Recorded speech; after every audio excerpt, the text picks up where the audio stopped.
D K Shivakumar ಅವರು ಎಚ್ಚರಿಕೆ ಕೊಟ್ಟಿದ್ದಾರೆ ಈ ರೀತಿ. ಹೌದು, ಡಿ ಕೆ ಶಿವಕುಮಾರ್ ಅವರು ಎಚ್ಚರಿಕೆ ಕೊಟ್ಟಿದ್ದಾರೆ, ವಾರ್ನಿಂಗು ಮಾಡಿದ್ದಾರೆ. ವೆಲ್ಕಮ್.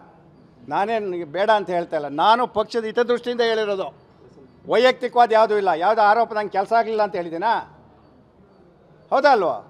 ಆ ಜಿಲ್ಲೆಯಲ್ಲಿ ನಡೀತಾ ಇರ್ತಕ್ಕಂಥ ವಿದ್ಯಮಾನ ಗಮನಕ್ಕೆ ತರಬೇಕಾದ್ರೆ ನನಗೆ ಜವಾಬ್ದಾರಿ. ಆದರೆ ಅವರೇನು ಅಂದರೆ 4 ಗೋಡೆ ಮಧ್ಯದಲ್ಲಿ, ಹೌದು 4 ಗೋಡೆ ಮಧ್ಯದಲ್ಲಿ ತಗೋಬೇಕು. ಇಶ್ಯೂ ಜಿಲ್ಲೆದು. ನಾನು ಹೈಕಮಾಂಡಿಗೆ ಗುಲಾಮ್ರಲ್ಲ ಅಂತ ಹೇಳ್ತಾರಲ್ಲ ಅಷ್ಟು ಪಬ್ಲಿಕ್ಕಾಗಿ ಒಬ್ಬರು ಸಚಿವರು, ಅದಕ್ಕೇನಾಯಿತು? ಅದು 4 ಗೋಡೆ ಮಧ್ಯೆ ಮಾತಾಡೋಂಥ ವಿಚಾರ ಅಲ್ವಾ?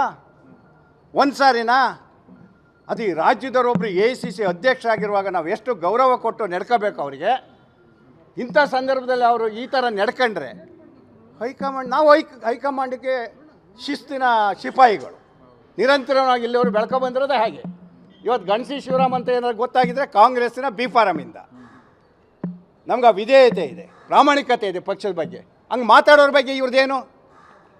ನನ್ನ ಕೇಳಿ ನಿಗಮ ಮಂಡಳಿಗಳನ್ನು ಮಾಡ್ತಾ ಇಲ್ಲ ಅಂತೇಳಿ ತುಮಕೂರಲ್ಲಿ ಹೋಗ್ತಾರೆ, ಮತ್ತು ಅದೇ ರಿಪೀಟ್ ಮಾಡ್ತಾರೆ. ನೆನ್ನೆ ನೋಡ್ತೀವಿ BJPಲಿ ಇರೋರನ್ನ ತಗೊಂಡೋಗಿ ಕಾಂಗ್ರೆಸ್ ಅಭ್ಯರ್ಥಿಯಾಗಿ ಘೋಷಣೆ ಮಾಡ್ತಾರೆ. ಏನು ಬೇಕಾದ್ರೂ ಮಾಡ್ತಾರೆ, ಅವ್ರು ಯಾರೂ ಕೇಳಲ್ಲ. ನಮ್ಮ ಜಿಲ್ಲೆ ನಾವು ಹೆಂಗೆ ಸಹಿಸ್ಕೊಂಡಿರ್ಬೇಕು? ಹಾಸನ ಜಿಲ್ಲೆಗೆ ಆಗ್ತಾ ಇರ್ತಕ್ಕಂಥ ಎಫೆಕ್ಟ್ ಏನಿದೆ ಅದನ್ನ ಯಾಕೆ ನೀವು ಚರ್ಚೆ ಮಾಡ್ತಾ ಇಲ್ಲ?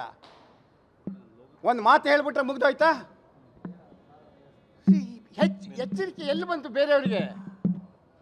ಒಬ್ರಿಗೊಬ್ರು ಹಿಂಗೆ ಮಾತಾಡೋಕ್ಕೆ ಶುರು ಮಾಡ್ತಾ ಇದ್ದಾರೆ.